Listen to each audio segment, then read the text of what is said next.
Hey everybody, and welcome to Mondoid, your one-stop shop for all things Project Zomboid blog Monday update thing.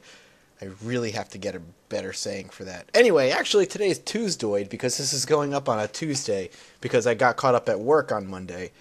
Either way, I'm glad to bring this to you because this week is a very feature-rich blog. In fact, this particular blog actually addresses one of my biggest gripes with the Q, R, and so on versions that make the game so incredibly easy.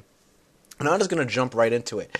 As you've seen with my new playthrough, I've had to put personal restrictions on my gameplay so not to make the game ridiculously easy.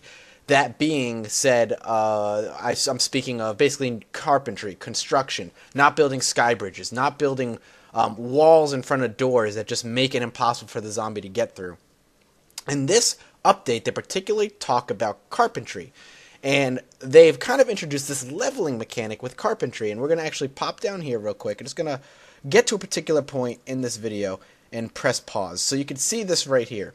So what happens is level 1, 2, and 3 of Carpentry. Level 1, you have walls that have 1 health. They are full of gaps. Zombies can squeeze through them potentially, and they're just not 100% safe. Level 2, they have more health. I believe it's 4. And they could still potentially squeeze through, but I think they're a lot more safe. And then level 3, it's the walls that you know and love. But, and this is a big but, the wall still has health.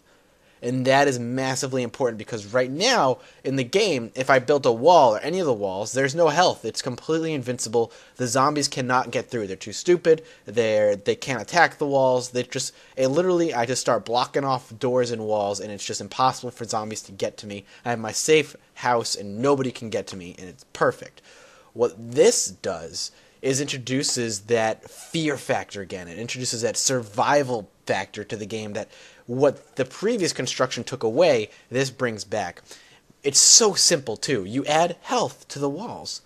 And now, suddenly, zombies banging on the door are not the only threat. Suddenly, your house is surrounded. You've built this... You've taken over the safe, for instance. You've taken over this house, and you've built extensions, and it's, super safe. It's huge, and it's wonderful. Suddenly, the horde shows up, right? And what was your biggest concern before? Banging on the doors, banging on the windows. And the doors and windows could be taken care of quite simply by putting walls in front of the right ones and funneling them all through the one particular hole. Now the horde's around your house. The doors are breaking down. The walls are starting to come apart. They're bursting down the walls. And they're starting to flood in. Suddenly, you panic. What do? You take your sledgehammer, you smash down a wall as quickly as you can, and you run. And now that safe house that was so safe is utterly destroyed. And how awesome would that be to just have to leave everything you've worked so hard for behind for your safety? You run through the house, maybe grabbing handfuls of stuff, throwing it into your backpack in a panic, breathing, looking over your shoulder, constantly looking back, hoping the zombies aren't on your ass, and then you just run for it.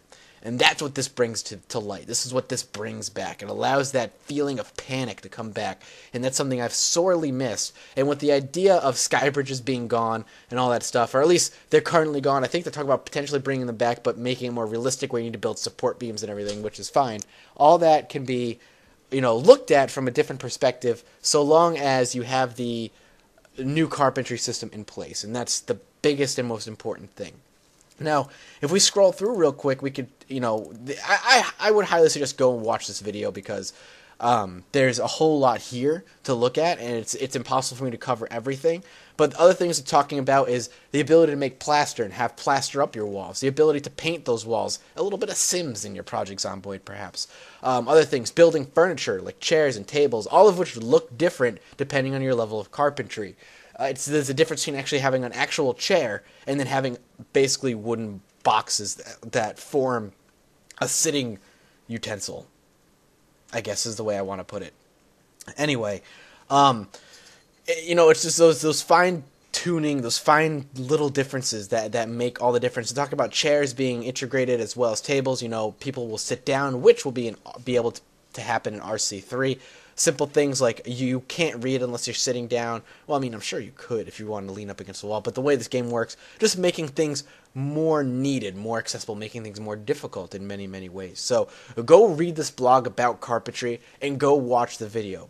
Other things as far as big announcements goes is they have officially announced that once R3 is out the door, multiplayer is going to be started.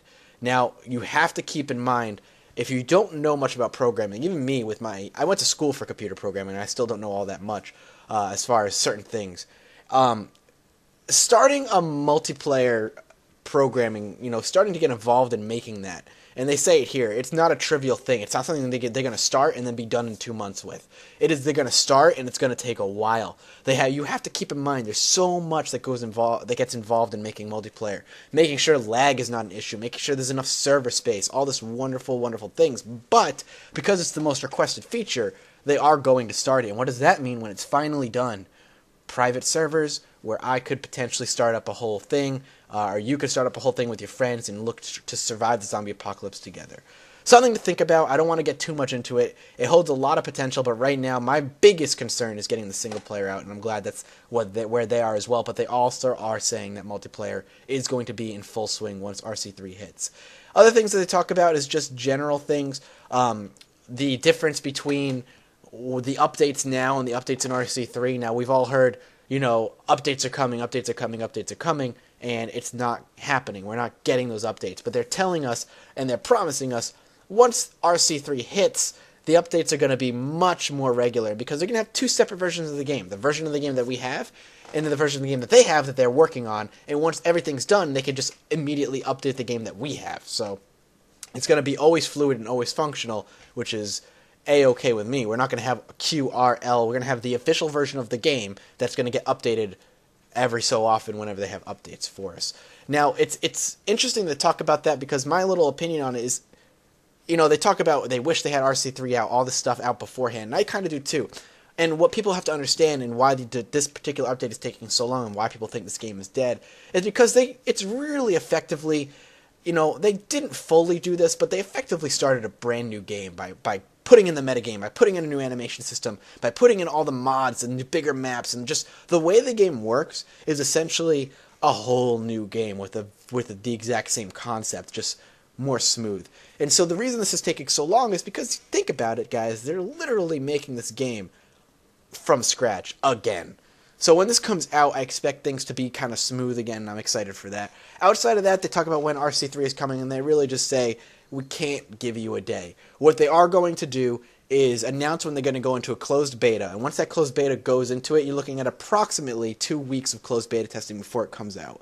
So that'll be the biggest way to measure when this game's coming out. Outside of that, they can't give you a time, and I understand that. I'm really excited. This blog post, I know I've been rambling on for a while, but this blog post is really, really big. Go check it out, projectzomboid.com.